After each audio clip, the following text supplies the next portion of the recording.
బాంధనిక Madhuri, consultant at Harika ENT care hospitals, Vanasthalipuram branch. And main ఈ nose bone కూడా ఈ Boney part fracture అవ్వచ్చు, లేదంటే కార్టిలేజినస్ పార్ట్, సెప్టమ్ పార్ట్, రెండిట్లో ఏదైనా ఫ్రాక్చర్ అయ్యే అవకాశం ఉంటుంది. సో దీనికి ఎట్లా ట్రీట్మెంట్ చేస్తాము అంటే, సో వెన్ ఎవర్ ఇమీడియట్ గా వాళ్ళు డాక్టర్ ని కన్సల్ట్ అయినట్టయితే, ఇమీడియట్ అంటే విత్ ఇన్ 6 hours, అంటే ఈ వాపు ఇవన్నీ డెవలప్ కాకముందే వాళ్ళు డాక్టర్ ని కన్సల్ట్ అయ్యి ఫ్రాక్చర్ ఉంది అని మనం డయాగ్నోస్ చేస్తే దాన్ని ఇమీడియట్ గా మనం కరెక్ట్ చేయొచ్చు అనమాట. ఎప్పుడైతే లేట్ స్టేజెస్ అంటే కొంచెం ఒక 2-3 days తర్వాత వస్తారో అప్పుడు ఆల్రెడీ వాపు అవన్నీ డెవలప్ అవుతాయి కాబట్టి అప్పుడు అయితే కొంచెం వాపు అదంతా తగ్గినాకనే మనం బోన్ కరెక్షన్ అనేది చేయాల్సి వస్తుంది. ఈ కరెక్షన్ అనేది 2 types ఉంటుంది. ఒకటి closed reduction and open reduction.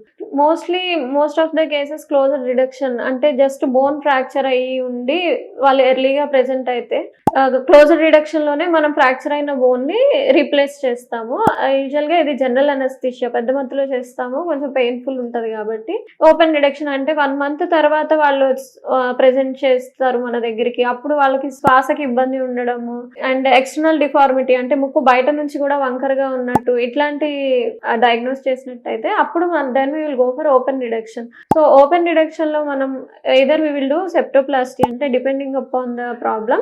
Only bone cross ఉంది అంటే septoplasty we will do septoplasty. దాంతోపాటు బయట కూడా ఎక్స్టర్నల్ డిఫార్మిటీ కూడా ఎక్కువ ఉంది అంటే we will do septorhinoplasty also. This is the treatment for nasal bone fracture. And after immediate close reduction చేసినప్పుడు after reduction we will keep POP are nasal splint over the nose for about 1 week. ఆ తర్వాత మళ్ళీ మనం follow up లో అది remove చేసేస్తాము. So this is the treatment for nasal bone fractures.